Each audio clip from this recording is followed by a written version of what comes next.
انشاءاللہ۔ یہ کسی نے پوچھا پولیو کے قطرے پلانے چاہیے یا نہیں، اس کو چپ رہنے دو۔ قبض کے ساتھ کمر میں بھی درد ہوتا ہے، اس کا کوئی علاج بتا دیں۔ میرے محترم بھائیوں، یہ جو کمر میں درد ہوتا ہے نا، گھر جا کے پریکٹس کیجئے گا۔ یہ جو پیٹ ہے نا، اس کو ذرا پھلائیے گا، اس کو زور لگائیں گے تو آپ کی ایگزیکٹ کمر میں درد ہوگا۔ جب کمر کو، یہ پیٹ کو ہم پھلائیں گے تو کیا ہوگا؟ کیوں درد ہوا؟ آپ کے پیٹ کو آگے جب دھکیلا گیا، زور لگایا۔ اسی طرح جب ہم زور لگاتے ہیں تو وہ کمر کے اوپر زور آتا ہے۔ وہ کام کرو کہ آپ کو زور لگانا ہی نہ پڑے۔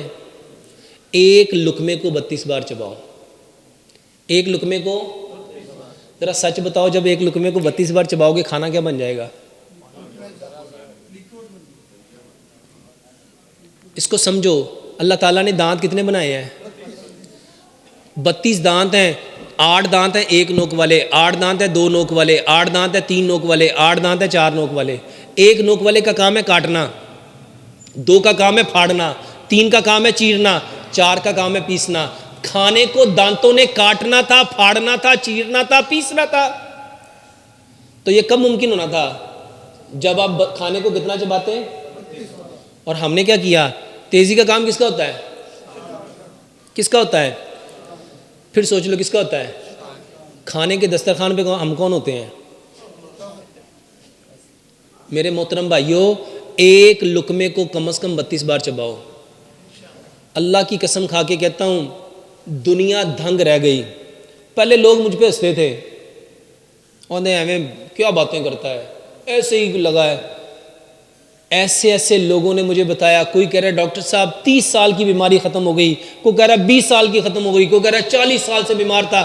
ایک شخص مجھے ملا، کہتا 52 سال میرا معدہ خراب رہا۔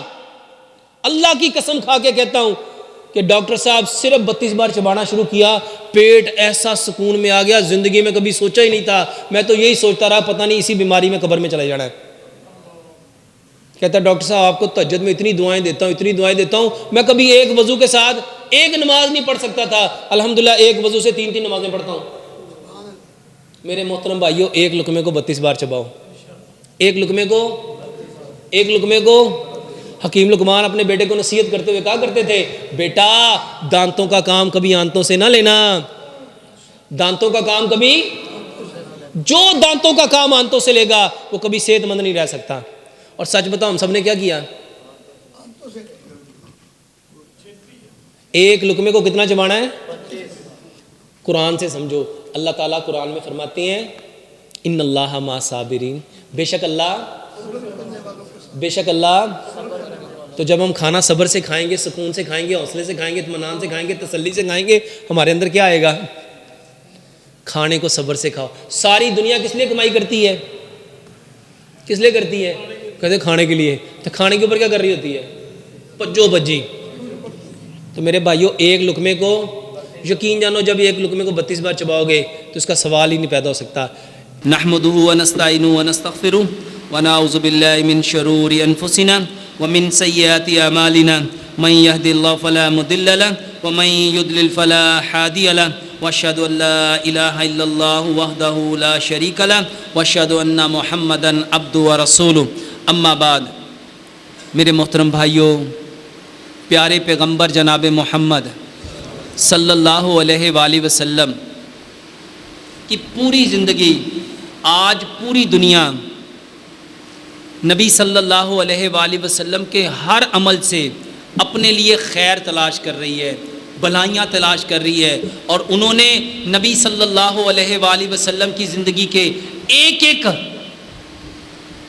عمل کے اوپر ریسرچ کر کے اپنے لوگوں کے لیے علاج بنا دیا۔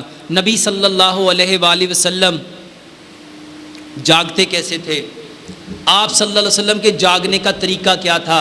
یورپ نے اس کے اوپر ریسرچ کی اور دنیا کو ایک علاج بتایا کہ اگر دنیا میں عزت پانا چاہتے ہو، مقام پانا چاہتے ہو، اگر سکسیس لینا چاہتے ہو، تو اٹھتے وقت تمہارے مائنڈ، یہ جو مائنڈ 2 طرح کا ہے، ایک کانشیس مائنڈ، ایک سب کانشیس مائنڈ، تمہارا شعور کیسا ہونا چاہیے؟ یہ پیارے پیغمبر جناب محمد صلی اللہ علیہ وآلہ وسلم نے فرمایا۔ اٹھنا کیسے ہے، بیٹھنا کیسے ہے، کھانا کیسے ہے، پینا کیسے ہے، دیکھنا کیسے ہے، چلنا کیسے ہے، لینا کیسے ہے، دینا کیسے ہے، وضو کیسا ہوگا، نماز کیسی ہوگی، آپ کے ایک ایک طرز زندگی کو انہوں نے میرے بھائیوں ریسرچ کر کے آج اپنے ملکوں کے لیے تھیراپیز بنا لی، علاج بنا لیا. اور ہم جن کا دعویٰ تھا اطیع اللہ و اطیع رسول، سچ بتاؤ ہم نے پیارے پیغمبر جناب محمد صلی اللہ علیہ وآلہ وسلم کی زندگی سے کیا لیا؟ آپ صلی اللہ علیہ وسلم کے تھوک کے اوپر ریسرچ ہوئی، لعاب دہن کے اوپر ریسرچ ہوئی. ہم سب نے سنا حضرت علی رضی اللہ تعالیٰ عنہ کی آنکھیں خراب ہوئیں، نبی صلی اللہ علیہ وآلہ وسلم نے کیا لگایا؟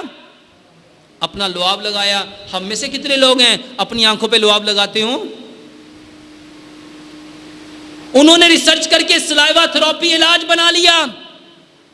نبی صلی اللہ علیہ وآلہ وسلم نے فرمایا معاف کرو، معاف کرو، معاف کرو. جو معاف کرتا ہے رب تعالیٰ کل قیامت کے دن اس کے سارے گناہوں کو معاف کرے گا. یورپ نے ریسرچ کی اور فارگیونیس تھراپی آج علاج بنا دیا. نبی صلی اللہ علیہ وآلہ وسلم نے فرمایا افشوا السلام، سلام کو عام کرو. یورپ نے ریسرچ کی یہ سلام کہنا کیا ہے، یہ السلام علیکم ورحمۃ اللہ وبرکاتہ، یہ سلام کہنا کیا ہے، اس کے اوپر ریسرچ ہوئی اور آج سوک تھراپی علاج بن گیا. نبی صلی اللہ علیہ وآلہ وسلم کے کھانا کھانے پہ ایٹنگ تھراپی علاج بن گیا. آپ کے پانی پینے پہ واٹر تھراپی علاج بن گیا. آپ کے وضو اور غسل پہ ریفلیکسو تھراپی، میگنیٹو تھراپی علاج بن گیا. نبی صلی اللہ علیہ وآلہ وسلم کھڑے کیسے ہوتے تھے نماز میں، آپ کا قیام کیسا ہوتا تھا، سینے پہ ہاتھ کیوں باندھتے تھے، رفع یدین کیوں کرتے تھے، رکوع کیوں کرتے تھے، سجدہ کیوں کرتے تھے، تشہد میں آپ اپنی سرین پہ کیوں بیٹھتے تھے.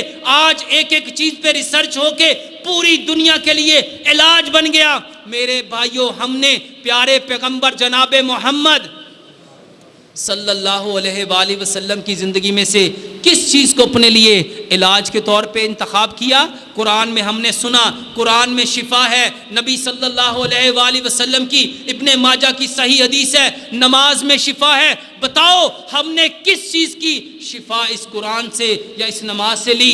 گورے، وہ گورے جن کو آپ سمجھتے ہو کہ جن کے پاس دین نہیں، سمجھ نہیں، شعور نہیں، انہوں نے پیارے پیغمبر جناب محمد صلی اللہ علیہ وآلہ وسلم کے ایک ایک طرز عمل کو اپنے ملکوں میں، اپنے قوموں میں، اپنے لوگوں میں، اپنے گلی محلوں میں رائج کر دیا. ہم سب نے کیا لیا؟ سب نے سنا الطہور شطر الایمان، الطہور نصف الایمان. جاؤ جا کے جرمنی کے اندر، یو کے اندر، کینیڈا کے اندر ان کی گلیوں کو دیکھو اور اپنی گلیوں کو دیکھو اور اپنے گریبان میں منہ ڈالو. کس کے بارے میں؟ پیارے پیغمبر جناب محمد صلی اللہ علیہ وآلہ وسلم نے فرمایا الطہور شطر الایمان، ایمان کے لیے صفائی شرط ہے. اور دیکھو اپنے گھروں کو بھی اور ان کے گھروں کو بھی، ان کی گلیوں کو بھی اور اپنی گلیوں کو بھی، ان کے محلوں کو بھی اور اپنے محلوں کو بھی، ان کے ملکوں کو بھی اور اپنے ملکوں کو بھی، اور دیکھو کنہوں نے اپنایا، کنہوں نے جھٹلایا. اور پھر کہتے ہو ہم بیمار کیوں ہیں، پھر کہتے ہو طبیعت خراب کیوں ہے. میرے بھائیوں یہ وہ باتیں ہیں جو آج وہ لوگ سیکھ گئے اور